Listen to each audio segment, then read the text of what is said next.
नमस्कार, exam happy by Jharkhand channel में आपका स्वागत है। तो दोस्तों जुड़ चुका हूं मैं यहां पर आपके लिए जेटेट परीक्षा 2025-26 की तैयारी को लेकर के। तो आप सभी जेटेट का परीक्षा देने के लिए तैयार होंगे। जेटेट परीक्षा बहुत जल्द होने वाली है, तो आप सभी यहां पे क्लासेज के लिए अवश्य जुड़ेंगे। आपको बताते चले, जेटेट में तैयारी को लेकर के बहुत तरह से आपके मन में कौतूहल बना हुआ होगा कि किससे तैयारी करें, कहाँ से तैयारी करें। तो आपको बताते चले, जेटेट परीक्षा में यदि आपको परचम लहराना है तो आप झारखंड राज्य के अनुमोदित पाठ्यक्रम JCERT किताब को पढ़ना कभी भी नहीं भूलेंगे। बाहर का प्रैक्टिस सेट लेकर के यदि आप पढ़ रहे हैं तो वो आपके साथ धोखा हो रहा है, ठीक है। तो आप JCERT जैक का किताब ले लीजिए, जो कि आपको झारखंड राज्य के सरकारी विद्यालयों में मिलते हैं। अगर आपको नहीं मिल पाता है तो हम देखिए यहाँ पे झारखंड राज्य के सरकारी विद्यालय से आपको हूबहू हैंड रिटेन नोट्स डेली बना करके, जो आपका न्यू सिलेबस आया है उसके आधार पर यहाँ पर सभी सब्जेक्ट का, चाहे आप 1 से 5 के शिक्षक हो, चाहे 6 से 8 का शिक्षक हो, सभी की तैयारी करवाते हैं। आप घर बैठे यहाँ पर क्षेत्रीय भाषा छोड़ करके सभी सब्जेक्ट का केवल 500 रुपये में तैयारी कर सकते, जिसके लिए देखिए यहाँ पर आपको मोबाइल नंबर दिया गया है 9631054226 पर आप संपर्क करके यहाँ से सभी कोर्सेज परचेज भी कर सकते हैं, तैयारी भी कर सकते हैं। बहुत सारे कोर्सेज बन गए हैं, तो आप अवश्य संपर्क कर लेंगे, घर बैठे ही तैयारी यहाँ से हो जाएगी। चलिए देखते हैं इस महामैराथन क्लास में हम यहाँ पर जो देखिए आपका टॉपिक 3 बनाया गया है, प्रारंभिक राज्य अशोक या मौर्य समाज। उसका देखिए पहले आपको यहाँ पर सारे थ्योरी का इंपॉर्टेंट यहाँ थ्योरी आपको मिलेंगे, और उसके बाद आप देखिएगा तो उसका वस्तुनिष्ठ प्रश्न, यानी यहाँ पर जो ये मौर्य साम्राज्य अशोक साम्राज्य प्रशासन का है वो पूरा कंप्लीट वीडियो है। आप इसको अंत तक देखना नहीं भूलिएगा, सब कुछ इसी में मिलेगा, थ्योरी और ऑब्जेक्टिव दोनों इसमें शामिल है, ठीक है। तो आप लोग देखते रहिएगा, जुड़े रहिएगा, बने रहिएगा। चले देखते हैं आगे। के समय मौर्य प्रशासन को 5 प्रांतों में विभाजित था। अब प्रांतों के नाम और राजधानी इस प्रकार से है, इसको देख लेना है। 5 प्रांत में विभाजित है, 5 प्रांत का नाम और उसकी राजधानी का नाम आपको याद कर लेना है, ठीक है। चलिए देखिए, प्रांत और राजधानी, एक तरफ प्रांत बना हुआ है और एक तरफ उसकी राजधानी बनी हुई है। तब पहला प्रांत जो था उत्तरापथ प्रांत था। पहला कौन था? उत्तरापथ प्रांत। उसकी राजधानी कहाँ थी? तक्षशिला। उसकी राजधानी कहाँ थी? तक्षशिला। दूसरा का क्या था? अवंती। उसकी राजधानी कहाँ थी? उज्जैन। कलिंग की राजधानी तोसली। दक्षिणापथ प्रांत की राजधानी स्वर्णगिरी। और प्राचीन तो प्रा से पाटलिपुत्र, याद कर लीजिएगा। उत्तरापंथ का तक्षशिला, ठीक है। अवंती का उज्जैनी, कलिंग का तोसली, दक्षिणापथ का स्वर्णगिरी और प्राची का पाटलिपुत्र, ठीक है। ये जो है आपको क्या था, तो अशोक के समय मौर्य प्रशासन के 5 प्रांत के नाम और उनकी राजधानी का नाम याद हो गया। यहाँ से प्रश्न रह सकता है, ठीक है। चलिए, कलिंग युद्ध सबसे इम्पोर्टेंट टॉपिक। कलिंग युद्ध अशोक का, अगर मौर्य प्रशासन का कुछ आप पढ़ते हैं तो याद रखिएगा, कलिंग युद्ध को याद रखिएगा। कलिंग युद्ध आपको छोड़ने वाला नहीं है, ठीक है। आप अगर छोड़ के जा रहे हैं तो आप छूट रहे, यही मान लीजिएगा। कलिंग युद्ध आपको छोड़ने वाला नहीं है। तो अशोक का कलिंग युद्ध। कलिंग का प्राचीन राज्य वर्तमान उड़ीसा में स्थित है। कलिंग का जो प्राचीन राज्य है वर्तमान में कहाँ पर स्थित है? कलिंग उड़ीसा में है, याद रखिएगा। पूछ देता है कलिंग कहाँ पर वर्तमान से? उड़ीसा में, ठीक है। चलिए अगला है, नंद वंश के पतन के बाद कलिंग स्वतंत्र हो गया था। नंद वंश का जब पतन हुआ तो कलिंग स्वतंत्र हो गया, जिसके कारण अशोक अपने साम्राज्य में उसको मिलाना चाहता था। समुद्री व्यापार पर विजय प्राप्त करने के लिए इसको अपने साम्राज्य में मिलाना अशोक को अति आवश्यक समझ में आ रहा था, ठीक है। कि अगर हम समुद्र पर व्यापार पर अगर नियंत्रण करना चाहते हैं, वहाँ से पैसा कमाना चाहते हैं, तो हमको कलिंग को क्या करना होगा? अपने साम्राज्य में मिलाना होगा, ठीक है। तो नंद वंश के पतन के बाद कलिंग स्वतंत्र था। स्वतंत्र होने के कारण अशोक को वो अपने साम्राज्य में मिलाना चाहता था, और समुद्री व्यापार पर विजय प्राप्त करने के लिए इसको अपने साम्राज्य में मिलाना अशोक को अति आवश्यक लग रहा था। इसलिए इन्होंने क्या किया? कलिंग युद्ध किया है, ठीक है। कौटिल्य के अर्थशास्त्र के अनुसार कलिंग हाथियों के लिए प्रसिद्ध था। बहुत बार प्रश्न पूछा है कि कलिंग किसके लिए प्रसिद्ध था, तो कलिंग जो है हाथियों के लिए प्रसिद्ध है, ठीक है। अशोक ने अपने शासन के 9वें वर्ष में कलिंग पर आक्रमण किया, और यह युद्ध बड़ा भयंकर था। इसमें भीषण रक्तपात तथा नरसंहार हुआ, ठीक है।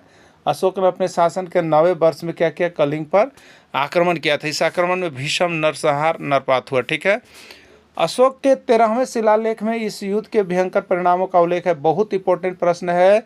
अशोक के किस शिलालेख में कलिंग युद्ध का वर्णन है, पूछता है, बहुत बार पूछा, आपको बता दे रहे, ठीक है।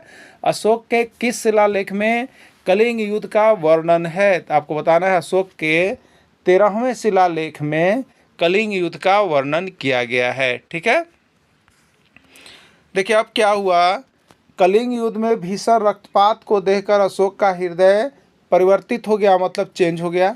अशोक कलिंग युद्ध में भीषण रक्तपात हुआ था ना, खून की नदियां बह रही थी। इसको देखकर क्या हुआ, अशोक का हृदय परिवर्तित हो गया, बदल गया, और उसका हृदय दया एवं करुणा से उद्वेलित हो उठा तथा उसने कभी भी भविष्य में युद्ध न करने की प्रतिज्ञा कर ली। याद कर लीजिएगा, वह युद्ध कलिंग का युद्ध ही था जिसमें क्या हुआ, अशोक का हृदय परिवर्तित हो गया, बदल गया, और उसने भविष्य में कभी भी युद्ध करने की नहीं ठानी, प्रतिज्ञा कर ली कि वह युद्ध कभी नहीं करेगा। वो कौन सा युद्ध था, कलिंग का युद्ध था, ठीक है। कलिंग युद्ध के बाद अशोक ने बौद्ध धर्म अपना लिया, याद रखिए, देखिए, अर्थात बौद्ध बन गया। अपने साम्राज्य के सभी उपलब्ध संसाधनों का उपयोग जनता के भौतिक कल्याण में लगा दिया। उन्हें जितने भी लूटपाट करके अपने यहाँ जो साम्राज्य में संसाधन उपलब्ध थे वो सभी को जनता के भौतिक कल्याण में लगा दिया कलिंग युद्ध के बाद, ठीक है। और कलिंग युद्ध के बाद अशोक ने कौन सा धर्म अपनाया, बताइएगा, बौद्ध धर्म। कौन धर्म अपनाया अशोक ने, कौन सा धर्म अपनाया, बौद्ध धर्म, ठीक है। चलिए आगे नेक्स्ट टॉपिक है अशोक का धम्म। ये धम्म क्या है, इसको आप देख लीजिएगा। अशोक का धम्म आ जाता है, इतिहास में अशोक की प्रसिद्धि का कारण उनकी राज विस्तार की नहीं अपितु धर्म है। इतिहास में अगर अशोक प्रसिद्ध है तो उसका मुख्य कारण राज्य विस्तार की नीति नहीं है। लगभग सभी यहाँ पर शासकों ने राज्य विस्तार की नीति अपनाई, लेकिन अशोक ने एक धम्म अपनाया। क्या अपनाया, धम्म अपनाया, जिसके कारण यह एक महान सम्राट में शामिल है। और अशोक की प्रसिद्धि का कारण उनकी राज्य विस्तार नहीं, धम्म है, ठीक है। अशोक के दूसरे तथा 7वें स्तंभ में अशोक के धम्म की व्याख्या की गई है, और ऐसे अशोक के धम्म नीति की व्याख्या 11वां शिलालेख में किया गया है, ठीक है। और दूसरे तथा 7वें स्तंभ में भी अशोक के धम्म की व्याख्या की गई है, ठीक है। अशोक के धम्म में कौन कौन सी बातें आती है उसको आप लोग देख लीजिएगा। अशोक के धम्म में क्या क्या बातें आपको करना है, ठीक है। पहला है कि धम्म साधुता है। दूसरा, बहुत से अच्छे कल्याणकारी कार्य करना चाहिए। अशोक के धम्म के अनुसार आदमी को पाप रहित होना चाहिए। दूसरों के प्रति व्यवहार में मधुरता लाना ही अशोक का धम्म है। प्राणियों का वध न करना, किसी भी प्राणी का वध न करें। जीव हिंसा न करना, मतलब हिंसा जलवंश के कारण किसी को जीव को मारना नहीं चाहिए। माता पिता तथा बड़ों की आज्ञा मानना, और विभिन्न धर्मों के लोग आपस में मिलकर रहे। ये उनकी अशोक के धम्म की मेन बातें थी, ठीक है। अशोक अपने धम्म का प्रचार करने के लिए सीरिया, मिस्र, ग्रीस तथा श्रीलंका में भी दूत भेजे थे, ठीक है। अशोक ने अपने धम्म, जो अशोक के धम्म में बातें आई, उस धम्म को आगे बढ़ाने के लिए, उसने इसका प्रचार करने के लिए कहाँ कहाँ इसको भेजा, तो सीरिया में भेजा, मिस्र में भेजा, ग्रीस में तथा श्रीलंका में भी अपने दूत भेज करके इस धर्म का प्रचार किए थे। अशोक के पुत्र का नाम महेंद्र एवं पुत्री का नाम संघमित्रा था। उसने बौद्ध धर्म का प्रचार करने के लिए श्रीलंका भेजा गया था, ठीक है। अशोक बौद्ध धर्म का प्रचार करने के लिए कौन श्रीलंका गया था, अशोक के पुत्र महेंद्र एवं पुत्री संघमित्रा, ठीक है। अशोक ने अपने कलिंग अभिलेख में अपनी सारी प्रजा को संतान के बराबर स्थान दिया। जब यह रक्तपात हो गया उसके बाद जो है कलिंग का जो यहाँ पर अभिलेख हैं उसमें क्या किए, अशोक ने अपनी सारी प्रजा को संतान के बराबर स्थान दिया था, सभी को बराबर मान रहे थे, ठीक है। चलिए अशोक के अन्य नाम। अशोक को और किस नाम से जाना जाता है, पहला नाम पूछता है कि अभिलेख में अशोक को किस नाम से जाना जाता है, तो अभिलेख में अशोक को देवनाम प्रिय के नाम से जाना जाता है, ठीक है। अभिलेख में अशोक को किस नाम से जाना जाता है, देवनाम प्रिय के नाम से जाना जाता है, ठीक है। पुराणों में अशोक वर्धन के नाम से जाना जाता है। अशोक को पुराण में किस नाम से जाना जाता है, अशोक वर्धन। अशोक को अभिलेख में किस नाम से जाना जाता है, देवनाम प्रिय। दोनों याद हो गया। अशोक को अभिलेख में किस नाम से जाना जाता है, देवनाम प्रिय, और पुराण में किस नाम से जाना जाता है, अशोक वर्धन। दोनों याद रखिएगा। देवनाम प्रिय किसका नाम है, अशोक का। अशोक वर्धन किसका नाम है, अशोक का। और देवनाम प्रिय किसका नाम है, अशोक का, अभिलेख में मिला है, और अशोक वर्धन पुराणों में। क्लियर हो गया ना, दोनों नाम को याद रख लीजिएगा, देवनाम प्रिय और अशोक वर्धन, ठीक है। चलिए अब अशोक से कुछ हम यहाँ पर महत्वपूर्ण चीज़ लेंगे, ठीक है, कुछ महत्वपूर्ण चीज़ लेंगे। अशोक बिंदुसार की हत्या कर 269 ईस्वी पूर्व की गद्दी पर बैठा था। अशोक ने अपने पिता की हत्या करके 269 ईस्वी पूर्व गद्दी बैठा था। ठीक है। गद्दी पर बैठने के 8 वर्ष बाद 261 ईस्वी पूर्व कलिंग पर आक्रमण किया। ठीक है। देखिए यहाँ पे थोड़ा सा आपको डाउट कभी कभी लगेगा। आपको JCERT किताब में एक जगह मिल जाता है 9वें वर्ष में। ठीक है। और एक मिलता है 8 वर्ष बाद, 8 वर्ष बाद यानी 9वां साल ही हुआ। ठीक है। और ये यहाँ पर कह रहा है कि 9वें वर्ष, तो देख लीजिएगा। ठीक है। अगर लिखेगा 8 वर्ष बाद तो ठीक, रही तो 9वें वर्ष में किया। ठीक। तो 261 ईस्वी पूर्व कलिंग पर आक्रमण किया है ना। गद्दी पर बैठने के बाद अशोक ने कलिंग पर कब आक्रमण किया? 261 ईस्वी पूर्व, 8 वर्ष के बाद या 9वें वर्ष में किया। ठीक है। चलिए, अशोक भारत का प्रथम शासक था जो शिलालेख के द्वारा जनता का शोषण करता था। अशोक भारत का ऐसा प्रथम शासक हुआ जो शिलालेख पर लिख देता था और उसी को पढ़ करके लोग को काम करना पड़ता था, यानी शिलालेख के द्वारा जनता का शोषण होता था। ठीक है। अशोक के शिलालेख की सर्वप्रथम जानकारी 1750 ईस्वी में पी पैंथलर के द्वारा की गई। अशोक के शिलालेख की सर्वप्रथम जानकारी कब? 1750 ईस्वी में पी पैंथलर के द्वारा किया गया था। ठीक है। अशोक के शिलालेख को सर्वप्रथम 1837 ईस्वी में जेम्स प्रिंसेप के द्वारा पढ़ा गया। अशोक के शिलालेख को सर्वप्रथम 1837 ईस्वी में जेम्स प्रिंसेप के द्वारा पढ़ा गया था। ठीक है। अशोक के शिलालेख, अशोक शिलालेख में ब्राह्मी, खरोष्टी, ग्रीक तथा अरमाइक लिपि का प्रयोग करता था। अशोक के शिलालेख में कौन कौन सी लिपि का प्रयोग होता था? ब्राह्मी का होता था, खरोष्टी का होता था, ग्रीक तथा अरमाइका लिपि का प्रयोग करता था अशोक। ठीक है। अब देखिए यहाँ पे ब्राह्मी लिपि के बारे में आप जान जाइए। लिपि से भी प्रश्न हो जाते हैं। ब्राह्मी लिपि क्या है?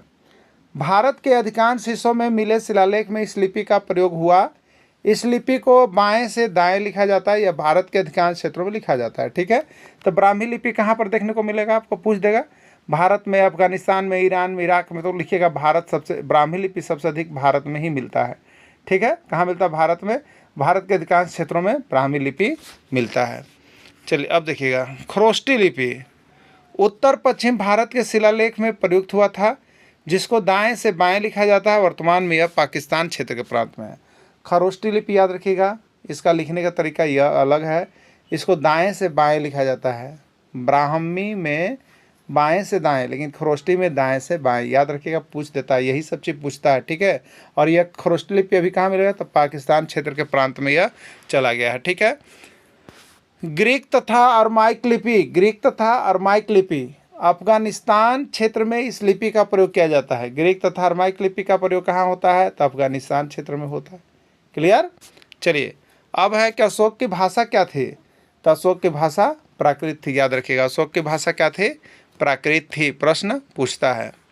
चलिए, अशोक के शिलालेख का भी हम लोग चर्चा कर लेंगे, क्योंकि यहाँ 1-2 प्रश्न आ सकते हैं। तो अशोक के शिलालेख को हम लोग देख लेंगे। ठीक है। अशोक के 14 शिलालेख है। कुछ महत्वपूर्ण शिलालेख इस प्रकार है जो अब तक परीक्षा में आता है। ठीक है। चलिए, पहला शिलालेख तो देखिए, प्रथम शिलालेख, और प्रथम शिलालेख में पी से प्रथम हम लिख सकते हैं। तो पी से प्रथम, पी से यहाँ पर देखिए पशु बलि की निंदा, पी से प्रथम अभिलेख और पी में प से ही पशु बलि की निंदा की गई है। ठीक है। चलिए, यहाँ देखिए दूसरा शिलालेख, जिसको डी हम लोग लिखेंगे। ठीक है। इसको हम लोग क्या लिखेंगे? डी। दूसरा को हम लोग क्या लिखते हैं? DUSRA, दूसरा। ठीक है। तो दूसरा शिलालेख डी, और यहाँ पर डी मतलब क्या है? डॉक्टर। डी से डॉक्टर याद रखिएगा। तो डॉक्टर, मनुष्य तथा पशु के लिए चिकित्सा की व्यवस्था की गई है दूसरा शिलालेख में। चलिए, तीसरा शिलालेख, तीसरा शिलालेख के लिए थर्ड यानी टी लिखेंगे, और टी मतलब टूर का इसमें है। तीसरा शिलालेख में किसका वर्णन है? टूर का है। प्रत्येक उच्च अधिकारियों को प्रत्येक 5 वर्ष बाद यात्रा करने की बात इसमें कही गई है। ठीक है। तो टूर का है। चलिए, चौथा शिलालेख में क्या था? चौथा शिलालेख में मेरी घोष की जगह पर मेरी धम को जोड़ा गया है। याद रखिएगा कि किस शिलालेख में मेरी घोष की जगह मेरी धम जोड़ा गया है। तो चौथा शिलालेख है। ठीक है। पांचवा शिलालेख धर्म महापात्रों की नियुक्ति करता है। छठा शिलालेख आत्मनियंत्रण की चर्चा करता है। सातवां और आठवां शिलालेख अशोक के तीर्थ यात्रा का वर्णन किया गया है। याद रखिएगा, अशोक के 7वें और 8वें शिलालेख में तीर्थ यात्रा का वर्णन किया गया है। चलिए, नवां शिलालेख में क्या है? तो सच्ची भेंट तथा सच्चा शिष्टाचार का वर्णन किया गया है। 10वां शिलालेख में राजा तथा उच्च अधिकारी सदा प्रजा के हित के बारे में सोचे, ये 10वां शिलालेख में है। 11वां शिलालेख में धम्म की व्याख्या, धम्म नीति की व्याख्या किया गया है 11वां शिलालेख में। चलिए अब देखेंगे 12वां शिलालेख में स्त्री महापुत्रों की नियुक्ति की है, नियुक्ति का वर्णन है। 13वां शिलालेख में कलिंग युद्ध का वर्णन तथा अशोक का हृदय परिवर्तन का वर्णन है कलिंग 13वां शिलालेख में। और 14वां शिलालेख में क्या है, अशोक द्वारा प्रत्येक व्यक्ति को धार्मिक जीवन बिताने के लिए प्रेरित किया गया है, ये 14वां शिलालेख में। इस तरह से अशोक के 14 शिलालेख को आप लोग याद कर लीजिएगा, यहाँ से एक प्रश्न आपका रह सकता है। ठीक है, चलिए अब हम लोग देखेंगे भारत का राजकीय चिन्ह, भारत का राजकीय चिन्ह। ठीक है, चलिए देखिए भारत का राष्ट्रीय चिन्ह जो है सारनाथ स्थित अशोक स्तंभ से लिया गया है, जिसमें 4 शेर का वर्णन है, आगे से सिर्फ 3 शेर दिखता है। आप देखिएगा सिक्के उक्के में जो सारनाथ स्थित अशोक स्तंभ को लगाया जाता है तो उसमें 4 शेर होता है, लेकिन आगे से 3 दिखता है, 1 शेर पीछे होता है। तो उसमें कितने शेर का वर्णन है याद रख लीजिएगा, 4 शेर है, 3 मत टिक कीजिएगा। ठीक है, और उसी अशोक स्तंभ के नीचे 4 जानवर भी दिखाए गए हैं, अशोक स्तंभ के नीचे 4 जानवर भी दिखाए गए हैं। ठीक है, वो चारों जानवर कौन है इसका नाम याद रखने के लिए हेलो याद रखिएगा। ठीक है, हेलो याद रखिएगा। तो H से हॉर्स, E से एलिफेंट और L से लायन और O से ओक्स, यही 4 जानवर हैं। क्या हैं, यही 4 जानवर है। ठीक है, अशोक स्तंभ के नीचे 4 जानवर, हेलो पर याद कर लीजिएगा। ठीक है, अशोक की माता का नाम सुभद्रमांगी था, अशोक के पिता का नाम बिंदुसार था। अशोक ने बौद्ध भिक्षु उपगुप्त से प्रभाव से ली थी। ठीक है, अशोक ने बौद्ध धर्म ग्रहण किया था, ये बौद्ध भिक्षु किससे लिया था, तो उपगुप्त की भिक्षा ली थी। ठीक है, अशोक अपने भतीजा निग्रोध से प्रभावित होकर बौद्ध धर्म को अपनाया था। अशोक ने किससे प्रभावित होकर बौद्ध धर्म अपनाया, तो अपने भतीजा निग्रोध से प्रभावित होकर के बौद्ध धर्म अपनाया। ठीक है, अशोक ने अपने पुत्र महेंद्र और पुत्री संघामित्रा को बौद्ध धर्म के प्रचार करने के लिए श्रीलंका भेजा। याद रखिएगा, कौन से ऐसे शासक हुए जो बौद्ध धर्म का प्रचार करने के लिए अपने पुत्र महेंद्र और पुत्री संघमित्रा को बौद्ध धर्म का प्रचार के लिए श्रीलंका भेजे, तो वो कौन थे, आपको अशोक ने अपने पुत्र को भेजा था। ठीक है, चलिए अगला मौर्य साम्राज्य के बारे में थोड़ा सा देख लेंगे। अशोक के बारे में हम लोग देख लेंगे, अब मौर्य साम्राज्य के बारे में यहाँ से थोड़ा सा क्लियर करेंगे जो मेन टॉपिक परीक्षा में आया हुआ है। ठीक है, मौर्य साम्राज्य की स्थापना चंद्रगुप्त मौर्य ने 322 ईस्वी पूर्व नंद वंशीय शासक धनानंद को पराजित कर किया था। ठीक है, मौर्य साम्राज्य की स्थापना किसने किया, चंद्रगुप्त मौर्य ने। किसको हराकर, तो 322 ईस्वी पूर्व में नंद वंश के शासक धनानंद को पराजित करके बनाया था। ठीक है, भारत का प्रथम अखिल भारतीय साम्राज्य फर्स्ट ऑल इंडिया एम्पायर, इसकी स्थापना चंद्रगुप्त मौर्य ने की थी और यह वंश मौर्य वंश था। ठीक है, तो भारत का प्रथम भारतीय साम्राज्य कौन है, तो चंद्रगुप्त मौर्य। ठीक है, चंद्रगुप्त मौर्य ने इसकी स्थापना की थी और वह वंश मौर्य वंश था। चंद्रगुप्त मौर्य ने तत्कालीन यूनानी शासक सेल्यूकस निकेटर को पराजित किया और पराजित में संधि हो जाने पर सेल्यूकस ने चंद्रगुप्त मौर्य से 500 हाथी लेकर उसके बदले में पूर्वी अफगानिस्तान, बलूचिस्तान और सिंधु नदी का पश्चिमी क्षेत्र उसे दे दिए। उसके बाद सेल्यूकस ने अपनी पुत्री का विवाह भी चंद्रगुप्त मौर्य से कर दिए। ठीक है, चलिए सेल्यूकस ने मेगास्थनीज को अपने राजदूत के रूप में चंद्रगुप्त मौर्य के दरबार में भेजा था। ठीक है, मेगास्थनीज किसके दरबार में था, मेगास्थनीज चंद्रगुप्त मौर्य के दरबार में था। ठीक है, अब देखिएगा यहाँ पे इसके लिए एक ट्रिक है, मैंगो चंद्र मौसी लाएगी, मैंगो कौन लाएगा, चंद्र मौसी लाएगी। और मैंगो में मे से देखिए है मेगास्थनीज, चंद्र से देखिए है चंद्रगुप्त, मौसी से देखिएगा मौर्य। ठीक है, यानी मेगास्थनीज चंद्रगुप्त मौर्य ना, यानी मेगास्थनीज किसके दरबार में रहता था, तो चंद्रगुप्त मौर्य के दरबार में रहता था। इस ट्रिक को याद रख लेना है आप सभी को। ठीक है, चलिए अगला देखिएगा, मेगास्थनीज चंद्रगुप्त मौर्य के दरबार में रहता था, तो मेगास्थनीज किसके दरबार में रहता था, प्रश्न यही पूछता है, तो आपको बताना मेगास्थनीज चंद्रगुप्त मौर्य के दरबार में था। ठीक है, वृद्धावस्था में चंद्रगुप्त मौर्य ने जैन मुनि भद्रबाहु से जैन धर्म की दीक्षा ली और श्रवणबेलगोला में, जो कर्नाटक श्रवणबेलगोला है, उसमें 297 ईस्वी पूर्व उपवास के दौरान अपना शरीर त्याग कर दिया, उपवास से शरीर का त्याग कर दिया। ठीक है, तो वृद्धावस्था में चंद्रगुप्त मौर्य ने कौन सा क्या अपनाया, जैन मुनि भद्रबाहु से जैन धर्म की दीक्षा ली। चलिए ठीक है, अशोक ने बौद्ध धर्म को और चंद्रगुप्त मौर्य ने जैन धर्म का दीक्षा लिया। ठीक है, और श्रवणबेलगोला में 297 ईस्वी पूर्व उपवास के दौरान अपना शरीर त्याग दिया, उपवास द्वारा अपना शरीर त्याग दिया। ठीक है, चंद्रगुप्त मौर्य ने जैन धर्म को अपनाया था। याद रखिएगा, चंद्रगुप्त मौर्य ने कौन सा धर्म अपनाया? जैन धर्म। और अशोक ने कौन सा धर्म अपनाया? बौद्ध धर्म। सबकी अपनी अपनी इच्छा है। ठीक है, तो आप लोग सभी अभी इसके थ्योरी क्लासेज को देख लिया आप सभी ने। अब इस पर आधारित जितने भी वस्तुनिष्ठ महत्वपूर्ण प्रश्न बने हुए हैं उसको भी एक झलक हम लोग देख लेंगे कि जिससे यहाँ पर प्रारंभिक राज अशोक या मौर्य साम्राज्य से जितने भी प्रश्न आते हैं वो हमसे छूटे नहीं। और आपको बता देते हैं यहाँ से 1 या 2 प्रश्न परीक्षा में निश्चित रहते हैं और आपके भी रहेंगे। चलिए देखते हैं अब वस्तुनिष्ठ प्रश्न को। वंश का एक महत्वपूर्ण राजा है, मौर्य वंश का एक महत्वपूर्ण राजा कौन हुए थे आपको बताना है। इसमें कौन से राजा हैं जो मौर्य वंश का है? अकबर, धनानंद, शुंग या अशोक। ठीक है, मौर्य वंश में जानते हैं आप लोग 3 महत्वपूर्ण राजा हुए हैं, जिसका नाम याद करने का हमने आपको ट्रिक थ्योरी बता दिया है। वो है आपका चंद्रबिंदु अस्त हुआ, चंद्रबिंदु अस्त हुआ। ठीक है, चंद्र से है आपका देखिए चंद्रगुप्त मौर्य, बिंदु से है बिंदुसार और अस्त में अ से है अशोक। ये 3 महत्वपूर्ण राजा हुए। चंद्रगुप्त मौर्य संस्थापक हुए हैं, चंद्रगुप्त मौर्य का बेटा बिंदुसार और बिंदुसार का बेटा अशोक। क्लियर हो गया ना? इसको देख लीजिएगा, थ्योरी क्लासेस का जो नोट्स है जो सभी को परचेज करके पढ़ लीजिएगा, बहुत ही अच्छा रहेगा। तो इसमें आंसर क्या हो जाएगा? अशोक हो जाएगा। मौर्य काल के बारे में हमें जानकारी कहाँ से प्राप्त होती है? अगर पूछ दे एग्जाम में कहाँ से प्राप्त होती है तो बताइएगा।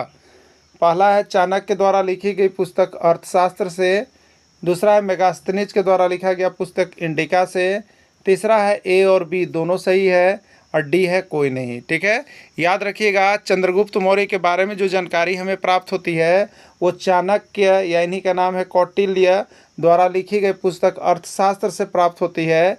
और दूसरा है मेगास्थनीज जिनके द्वारा लिखा गया पुस्तक इंडिका है, उससे प्राप्त होता है। यानी ए ऑप्शन से भी मौर्य काल के बारे में जानकारी प्राप्त होती है और बी ऑप्शन से भी मौर्य काल के बारे में जानकारी प्राप्त होती है। यानी राइट आंसर सी होगा, ए और बी दोनों सही है। चंद्रगुप्त मौर्य के प्रधानमंत्री का नाम क्या था? बहुत बार पूछा है, आपको बता देते हैं। ठीक है, और देखिए प्रश्न केवल JCERT किताब जैक से है, बाहर का कुछ नहीं बना है। एकदम यही सब प्रश्न देख के जाइएगा, नहीं तो प्रश्न का क्या है यहाँ पर मेला लगा हुआ है। ठीक है, बहुत प्रश्न है जिसकी कोई कमी नहीं है। आप पढ़ते पढ़ते थक जाइएगा, लेकिन एक भी एग्जाम में आएगा नहीं। JCERT 10 को पढ़िएगा, वहाँ से 1 आ जाएगा। ठीक है, चंद्रगुप्त मौर्य के प्रधानमंत्री का नाम क्या था? चाणक्य, कौटिल्य, ए और बी दोनों या कोई नहीं। ठीक है, तो चंद्रगुप्त मौर्य के प्रधानमंत्री को चाणक्य कहते हैं, चाणक्य का ही नाम कौटिल्य भी है, इसलिए सी होगा आंसर, ए और बी दोनों हो जाएगा। अर्थशास्त्र नामक पुस्तक किसके द्वारा लिखा गया है बताइए? अर्थशास्त्र नामक पुस्तक किसने लिखा है? कौटिल्य ने लिखा है, चाणक्य ने लिखा है, ए और बी दोनों सही है, कोई नहीं। ठीक है, तो अर्थशास्त्र नामक पुस्तक किसने लिखा है? तो ये पुस्तक आपको कौटिल्य, चाणक्य जो भी कहिए, कौटिल्य को ही चाणक्य, चाणक्य को ही कौटिल्य, दोनों नाम मिलेगा तो दोनों मारना है, नहीं तो एक नाम मिलेगा तो एक मारना। ठीक है, तो राइट आंसर सी होगा, ए और बी दोनों होगा। इंडिका नामक पुस्तक किसके द्वारा लिखा गया है? चाणक्य के द्वारा, कौटिल्य के द्वारा, मेगास्थनीज के द्वारा या कोई नहीं। ठीक है, इंडिका नामक पुस्तक किसके द्वारा लिखा गया? चाणक्य के द्वारा कौन सा? अर्थशास्त्र। कौटिल्य के द्वारा कौन सा? अर्थशास्त्र। मेगास्थनीज के द्वारा कौन सा? इंडिका। ठीक है, इंडिका, तो राइट आंसर सी हो जाएगा। सम्राट अशोक के राज्य की राजधानी थी? सम्राट अशोक जो था वो कै प्रांत में बचा हुआ था? 5 प्रांत में बटा हुआ था। ठीक है, उसके राज्य की राजधानी कहाँ थी? तो सम्राट अशोक ने पाटलिपुत्र को बनाया था। ठीक है, पाटलिपुत्र इसका राइट आंसर हो जाएगा। तक्षशिला वर्तमान में है? तक्षशिला जो केंद्र थे इसके 5 प्रांत में, वो अभी वर्तमान में कहाँ है? भारत में है, अफगानिस्तान में है, पाकिस्तान में है, कहीं नहीं। तो ये पाकिस्तान में है। कहाँ पर है? पाकिस्तान में है। ठीक है, मौर्य वंश के महत्वपूर्ण राजा हुए, अभी हमने यहाँ पे क्लियर किया था। मौर्य वंश में 3 महत्वपूर्ण राजा हुए थे, उसका नाम याद रखने का एक ट्रिक दिया था कि चंद्र मतलब चंद्रमा, बिंदु, बिंदु अस्त हुआ मतलब चंद्रमा डूब गया। ठीक है, चंद्रमा डूबता है ना, तो चंद्रमा डूब गया, अस्त हो गया। चंद्र से चंद्रगुप्त मौर्य, बिंदु से बिंदुसार, अस्त में अ से अशोक। ये तीनों मौर्य वंश के महत्वपूर्ण राजा थे। तो आपसे प्रश्न पूछा है कि मौर्य वंश के महत्वपूर्ण राजा कौन है? तो चंद्रगुप्त मौर्य भी हैं, बिंदुसार भी हैं, अशोक भी है, डी राइट आंसर सभी हो जाएगा। ठीक है, अशोक के पिता का नाम था, अशोक के पिता का नाम क्या था बताइए? तो यही इसी तरह से याद रखिएगा, चंद्र बिंदु अस्त हुआ। चंद्रगुप्त मौर्य, बिंदुसार, अशोक। चंद्रगुप्त मौर्य के पिता का नाम, चंद्रगुप्त मौर्य किसके पिता थे? बिंदुसार के। ठीक है, बिंदुसार के पिता का नाम चंद्रगुप्त मौर्य। अशोक के पिता का नाम बिंदुसार। ठीक है, तो अशोक के पिता का नाम क्या था? बिंदुसार था। राइट आंसर बी हो गया। अशोक के दादा का नाम क्या था आपको बताना है। अशोक के दादा का नाम क्या था? चंद्रगुप्त मौर्य, बिंदुसार, मेगास्थनीज या कोई नहीं। ठीक है, तो अशोक के जो दादा थे तो याद रखिएगा बिंदुसार, बिंदुसार के पिता चंद्रगुप्त मौर्य और अशोक। तो अशोक का पिता के पिता कौन लगते हैं? दादा लगते हैं। तो अशोक के दादा का नाम क्या हो जाएगा बताइए? चंद्रगुप्त मौर्य हुआ ना। तो राइट आंसर ए हो जाएगा। मौर्य साम्राज्य की सबसे छोटी इकाई का नाम क्या था?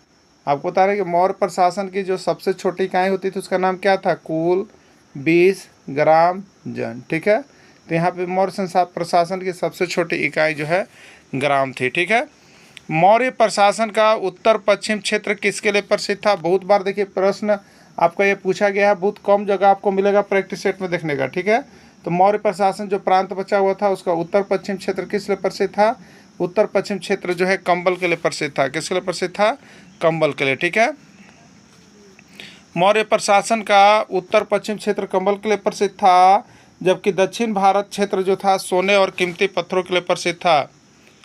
अशोक के समय मौर्य प्रशासन कितने प्रांतों में विभाजित था? बताना है आपको कि अशोक के समय जो मौर्य का प्रशासन का प्रांत था वो कितने भागों में विभाजित थे? 3, 4, 5 या डी सभी? तो अशोक के समय मौर्य प्रशासन जो था वो 5 प्रांतों में विभाजित था। अशोक के कलिंग प्रांत की राजधानी कहाँ थी? अशोक के कलिंग प्रांत की राजधानी कहाँ थी? इसके देखिए 5 प्रांत थे। कितने प्रांत थे? 5 प्रांत थे। पांचों प्रांत की राजधानी का नाम आप लोग याद रख लीजिएगा, कहीं से भी एक प्रश्न हो सकता है। ठीक है, और जैसे आरटी जैक के किताब में दिया है इसलिए इसको इम्पोर्टेंट मान के आपको चलना है। तो पांचों प्रांत की राजधानी हमने जो पार्ट 1 है PDF उसमें दे दिया है सजा करके, आप लेके पढ़ लीजिए। तो अशोक के कलिंग प्रांत की राजधानी कहाँ थी? तोसली थी। कलिंग की राजधानी तोसली है। चलिए सबका हम लोग यहाँ पे देखिए हम आपके लिए नोट बना दिए हैं कि उत्तरा पंथ प्रांत की राजधानी तक्षशिला थी, अवंती की राजधानी उज्जैनी थी, कलिंग की राजधानी तोसली थी, दक्षिणा पंथ प्रांत की राजधानी सुवर्णगिरी थी और प्राची प्रांत की राजधानी पाटलिपुत्र थी। याद कर लीजिएगा। ठीक है, कलिंग का प्राचीन राज्य वर्तमान में कहाँ स्थित है? यानी कलिंग वर्तमान में कहाँ स्थित है आपको बताना है। पश्चिम बंगाल में, उड़ीसा में, केरल में या आंध्र प्रदेश में। ठीक है, तो कलिंग कहाँ है? उड़ीसा में है। याद रखिएगा, कलिंग उड़ीसा में स्थित है। कलिंग किस लिए प्रसिद्ध है? देखिए प्रश्न बार बार पूछता है कि कलिंग आखिर नाम आता ही क्यों प्रसिद्ध है? हाथी के लिए, घोड़ा के लिए, गधा के लिए, बकरी के लिए। ठीक है, तो कलिंग जो है हाथी के लिए प्रसिद्ध है। कलिंग किस लिए प्रसिद्ध है? हाथी के लिए प्रसिद्ध है। कलिंग युद्ध का वर्णन अशोक के किस शिलालेख में किया गया है? अशोक का कौन सा ऐसा शिलालेख है जिसमें कलिंग युद्ध का वर्णन किया गया है? दूसरा, तीसरा, 11वां या 13वां? ठीक है, तो अशोक के 13वें शिलालेख में, याद रखिएगा 13वें शिलालेख में कलिंग युद्ध का वर्णन किया गया है। किस युद्ध में अशोक का हृदय परिवर्तन हो जाता है? अशोक देखिए बहुत ही क्रूर था लेकिन वह एक बैग एकदम दयालु हो गया। आखिर कौन सी घटना उसके साथ घटी, यानी कि कौन सा युद्ध हुआ उसके बाद इसका हृदय जो है परिवर्तन हो गया इनका? कलिंग का युद्ध, तराइन का युद्ध, पानीपत का प्रथम युद्ध या कोई नहीं। ठीक है, तो कलिंग युद्ध ऐसा युद्ध था जिसमें सम्राट अशोक का क्या हुआ? हृदय परिवर्तन हो गया। खून की नदियाँ को बहते देख करके उन्होंने यहाँ पे कह डाला कि आज के बाद युद्ध नहीं करूँगा, और उनका जो है विचार परिवर्तन हो गया, हृदय परिवर्तन हो गया कलिंग युद्ध के बाद। ठीक है, कलिंग युद्ध के बाद अशोक ने कौन सा धर्म अपना लिया? देखिए कलिंग युद्ध में अशोक का दिल परिवर्तित हो गया, अशोक का हृदय परिवर्तित हो गया। उसके बाद उसने कौन सा धर्म अपनाया? जैन, बौद्ध, ईसाई या कोई नहीं। ठीक है, तो कलिंग ने कौन सा बौद्ध धर्म अपनाया? बौद्ध धर्म को अपनाया था। ठीक है, किसको? बौद्ध धर्म को। अशोक के धर्म की प्रमुख बातें क्या है? देखिए अशोक का जो धर्म आया है, अशोक का यहाँ जो होता है कलिंग युद्ध में क्या होता है? हृदय परिवर्तित हो जाता है। हृदय परिवर्तित होने के बाद क्या होता है? तो इसमें धम्म का व्याख्या होता है। धम्म में क्या होता है? धम्म में बताया जाता है पाप रहित होना, बिल्कुल सही है। प्राणियों का वध न करना, ये भी बातें सही है। माता पिता था बड़ों का आज्ञा मानना, ये भी बातें सभी है। यानी राइट आंसर डी होगा, सभी होगा। ठीक है, अशोक के पुत्र का नाम क्या था?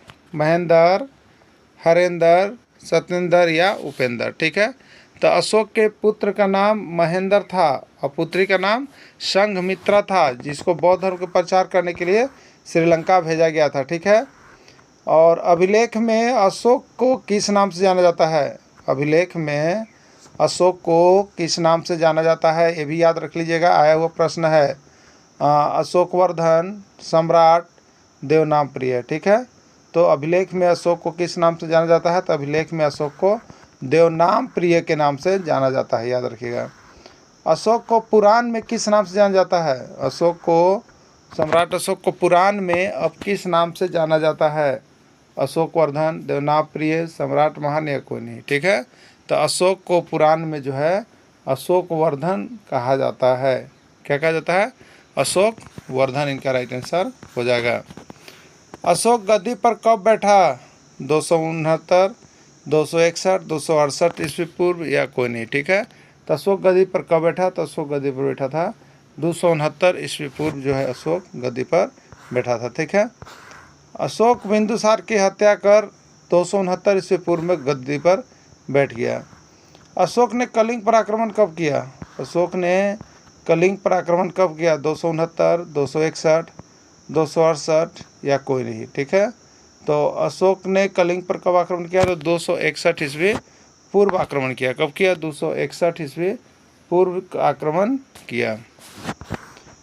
अशोक गद्दी पर बैठने के बाद 9वें वर्ष या 8वें वर्ष बाद कलिंग पर आक्रमण 261 ईस्वी पूर्व किया।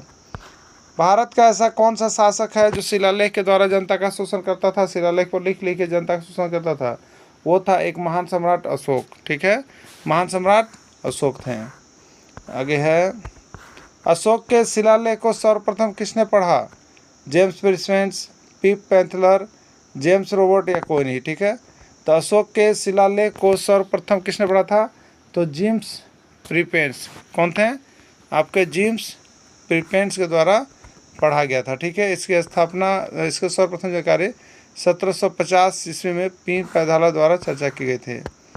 ब्राह्मी लिपि लिखा गया है भारत के अधिकांश हिस्सों में, ईरान में, अफगानिस्तान में कोई नहीं। ठीक है, तो ब्राह्मी लिपि जो है वो भारत के अधिकांश भागों में बोली जाती है। ठीक है, और एक बात और याद रखिएगा, ब्राह्मी लिपि को कैसे लिखा जाता है? तो ब्राह्मी है मतलब बड़ा, मतलब बाएं से दाएं की ओर, बाएं से दाएं की ओर, याद रखिएगा। ठीक है, चलिए, खरोष्ट लिपि लिखा जाता है, खरोष्ट लिपि लिखा जाता है दाएं से बाएं, बाएं से दाएं, ए और बी दोनों या कोई नहीं। ठीक है, तो खरोष्टी लिपि जो लिखा जाता है वो है आपका दाएं से बाएं लिखा जाता है। ठीक है, क्या लिखा जाता है? दाएं से बाएं लिखा जाता है।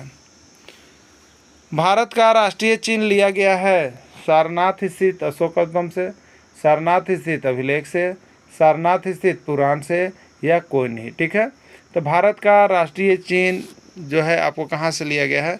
सारनाथ स्थित अशोक स्तंभ से लिया गया है। ठीक है, चलिए आगे देखिएगा। पारसनाथ स्थित अशोक स्तंभ में कितने शेर का वर्णन है? पारसनाथ स्थित अशोक स्तंभ में कितने शेर का वर्णन है? 1, 2, 3 या 4। ठीक है, राइट आंसर इसका क्या होगा? 4 होगा ना। क्या होगा? 4 होगा। अशोक स्तंभ के नीचे 4 जानवर हैं। अशोक स्तंभ के नीचे 4 जानवर है, उसको नोट में देख लीजिए, जिसको हम लोग हेलो कहते हैं। एच से आपका हो जाएगा हॉर्स, ए से आपको हो जाएगा एलिफेंट और ओ से हो जाएगा आपका ऑक्स। ठीक है, तो अशोक के स्तंभ की जानकारी 4 बातों से मिलता है कि क्या करना है। ठीक ना। अशोक ने बौद्ध धर्म का प्रचार करने के लिए किसको श्रीलंका भेजा? महेंद्र, संघमित्रा, और यहाँ पर है ए और बी दोनों या कोई नहीं। ठीक है, तो अशोक ने बौद्ध धर्म का प्रचार करने के लिए किसको भेजा था? तो अपने पुत्र महेंद्र और पुत्री संघमित्रा को भेजा था। ठीक है, आगे है, मौर्य वंश का स्थापना किसने किया? मौर्य वंश का स्थापना किसने किया? मौर्य वंश का स्थापना जो है आपका यहाँ पर चंद्रगुप्त मौर्य के द्वारा हुआ है। चंद्रगुप्त मौर्य ने देखिए नोट लिख दिया, 322 ईस्वी पूर्व नंदवंशीय शासक धनानंद को पराजित कर मौर्य साम्राज्य का स्थापित किया था। ठीक है, भारत का प्रथम अखिल भारतीय साम्राज्य कौन था? याद रखिएगा, बहुत ही वीवीआई प्रश्न है। भारत का प्रथम अखिल भारतीय साम्राज्य यहाँ पर कौन है? तो वो कौन है आपका? तो हो जाएगा आपका मौर्य। ठीक है, क्या हो जाएगा? मौर्य साम्राज्य है हमारा हाथ में। ठीक है, चलिए नेक्स्ट।